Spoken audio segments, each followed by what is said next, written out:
this video, we're talking to Ada and Savina from Identity 2.0 about technology, data, and how they integrate both into their work. Digital dehumanization is a process where humans are reduced to data, which is then used to make decisions and/or take actions that negatively affect our lives. Hi, can you tell me a little bit about yourself and the work that Identity 2.0 does? Hi, my name is Ada. I'm one of the co-founders of Identity 2.0. We are a creative studio that works at the intersection of digital rights, identity, and technology.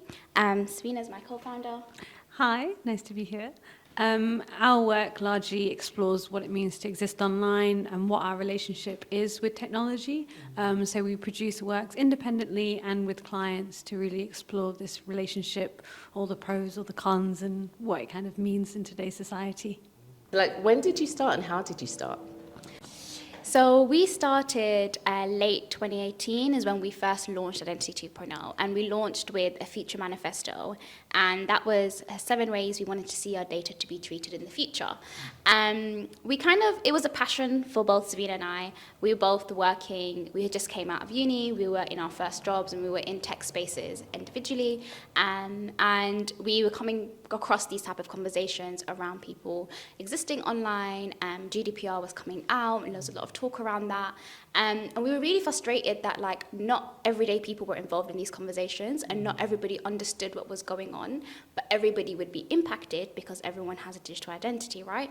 So we wanted to really create spaces where we could engage people in these types of conversations and do it in a fun way, because we felt like a lot of these types of conversations were panel talks or white papers being released filled with jargon, people don't understand actually what is being said. So we decided to launch with an exhibition, and that happened in early February 2019, and our feature manifesto was a way for us to really figure out what do we want to talk about in this exhibition. And then, Savina, you can talk a bit about our tone of voice? Yeah, sure. So part of the work that we're doing with Identity 2.0 is, one, we want to make it fun for other people to engage with, but also it's our company, it's our tone of voice, and so we make sure that we emphasize it being accessible. We don't use a lot of complicated acronyms in all the stuff that we do, and that's largely our approach to how we run the business, but also the work that we create as well, and making sure that it's approachable and accessible for people no matter what your technical background is. So would you say that technology is a key aspect of creating social impact? I think in 2023, I think it's hard to create social impact without using technology for all of its flaws. There are great ways that we can utilize it, from building communities, from being able to spread your messaging and create new audiences. But obviously there are a lot of downsides to using technology, considering the people who are actually building it and creating it, and how that power is so concentrated away from a lot of the social good that people are trying to achieve a lot of the time. What I would say as well is, when you say the word key aspect, Samina's right, in 2023 we do use technology a lot, but something that it really is just a tool. So I don't know if I would say it's a key aspect. It's a tool that we use at our disposal, because I feel like sometimes there's a misconception as well when people are trying to create social impact, that they have to use technology, and then that leads to issues that actually don't need a technological fix, having a technological solution, and then sometimes that can create more harm than good as well. Ooh, do you have an example of that? So there's many examples, unfortunately, of tech being used in a large scale, and it resulting in numerous harms. For example, in Australia, they rolled out something called robo-debt, and it essentially was trying to automate their system of the benefit system in Australia. But what it led to was thousands of people receiving notices that they had been claiming benefits fraudulently, and they owed the government a substantial amount of money. The result of this, actually, many people were taken to jail. Some people actually took their own lives over the fear and the struggle of paying off this debt. And because of the way that the system was actually implemented in the country, it was only case by case that these stories would begin to trickle out. There wasn't enough due diligence done at the beginning to be able to think about, okay, what are the ramifications of putting a system like this in place. And because of this issue, it led to real serious harm for thousands of people across the country. Working with tech, how do you ensure ethical choices and avoid dehumanizing technologies? So something that we do at Identity 2.0 and when we do our work is we really think about the tool we're going to use for the project that we are doing. And we have to weigh up the ethical considerations as well. What implications will this give to the audience we're trying to engage? So as a studio, we're aware that we have to exist on platforms like Instagram and Twitter to have that platform for people to engage with us. But we also decided that we're not going to do any paid ads on those platforms. And that's the stance that we wanted to take because we didn't want to add into that system. We don't use Google Analytics on any digital products that we use. We look for like more ethical, open source platforms. And whenever we work on projects, we really weigh up the tools. Sometimes, it's not going to be perfect every single time. It depends on budget. Also, it's also a sad reality that sometimes these other alternatives of tools don't have the same capabilities as another. So we do have to make concessions at times, but we really try to be more thoughtful when we are choosing the technologies and the tools that we're going to use.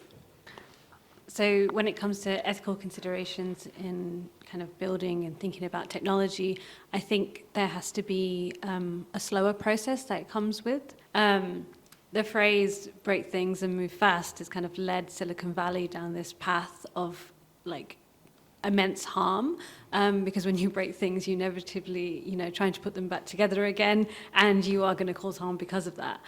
And so a slower, more thoughtful process allows you to have time to consider what harms are going to be caused by this technology. How can I reduce that? What is the human cost of this? Not in just, the end user, but how it's been produced, how it's kind of gotten to this stage as well. So has it vacuumed up immense amount of data to be able to be a useful tool for you at that point? And, was there informed consent? Is this transparent? Is this open source? Kind of what are the ethics behind the building of it as well? That's really something important to take note of. Thank you. What are your wider thoughts on digital dehumanization and the impact of automation on society? So when we think about digital dehumanization, we need to be aware that it's like on a spectrum of harm. So that could be from surveillance, capitalism, and behavior models up till killer robots. When we look at like automated harm on society, it can impact people in many negative ways. And then one example I can share is like when automation is tried to do on healthcare, for example. And there's been examples of this in the States, but using algorithms to diagnose a patient and help them with their journey. And the automation is supposed to be a really good thing because then more people can be seen and we can understand what they want, they can get their prescription. But what has happened is that there is misdiagnosis. And what we need to understand is that the human body is also very nuanced, and an algorithm and automation can't always solve that issue. It's very specific to healthcare, but even when we look at like benefit systems, education, agriculture, like there's automation being implemented in different sectors. And when we do look at automation in healthcare, there is also biases in those data sets where they are trained on predominantly white data sets. And what happens is that black people, brown people, Black people, brown people, and those from ethnic minorities aren't able to get the same treatment. And we've even seen cases where if you are black, brown, or from ethnic minority, you are charged more to use the system because they know it's more difficult to diagnose you. And that's actually really unfair, and we have to look at like what other implications this does in society as well. So when thinking about the wider implications of automated decisions on society, I think it's really good to take a step back and think about what automated decisions, what does that actually look like? What is that actually doing to us? And how does that actually view humans? AI, which uses automated decisions, has to categorize humans in certain ways. It has to be able to label us in data sets and be able to quantify maybe random decisions we make sometimes in order to produce an outcome. So AI and automated decisions, in the way that we've seen it so far, is only good at replicating what has already happened in the past. It can't predict a new future for us because it can only work based on data sets that have already happened. And a lot of those times, a lot of the data sets that it's working from has implicit bias in it, because as a society, we haven't figured out how to be non-colonial, how to, we live in a patriarchal, heteronormative society, and so the data sets that we produce are going to have those biases within them. And so any form of automation that is looking at transforming society is only going to be able to replicate those same biases. It can't produce new ones because there's no data set that can contain that. And if we are trying to think about using AI and automated decisions within society for good, it needs to first address those issues rather than just saying it's just kind of taking it up in the wave that it's going with. So you've written an article for us that talks about technology for good. Are you able to give us any examples of that? Yeah, there's lots of examples where, we can harness the power of technology to create exciting things in the world. Some great examples are when artists have used AR to reconstruct spaces or museums that might have been destroyed in warfare or because of natural disasters, and they've been able to use AR to rebuild what was once there through the power of their phones. There's great technology so voice assistance is an interesting area that use large language models, which is what ChatGPT is run off. And there's been instances of small indigenous communities trying to use that to be able to almost save their languages in some ways. And these are really small projects, but they're really important ones, and kind of use similar technologies in that way. When we think about tech for good as well, we have to also just look at the creative outputs that people have been able to do. Savina and I have done that in Identity 2.0, where we have used tech to create engaging conversations with people and experiences where people have fun and they want to learn more, and that then raises awareness and can provoke change, because not only a few people know about the issues, but more people do, and you can really start a campaign that way. How can these principles be applied to people's everyday lives? So I think whilst we always love to empower people to feel like they have control over their own digital identities, it's the reason that we started Identity 2.0. I think we've learned a lot since that inception, and I just want to highly recognize the need for regulation in this space. This really needs a collective effort to be able to move the needle in the way that we need it to. And that's going to come in the form of regulation, of people power, of communities coming together to demand change as well. I do find this question interesting because there's no other industry that we have to protect ourselves like this from. There is no other industry where I have to think about putting in a fake email address or giving a false piece of information away because I'm so scared about how it's going to be manipulated and used afterwards. I think that's astonishing, and it's really scary. Do you think it's possible for society to integrate technology such as AI in a positive way? Yeah, I do. I think the first step to doing that is to figure out who's making the technology and who owns it, because that's where a lot of the issues arise.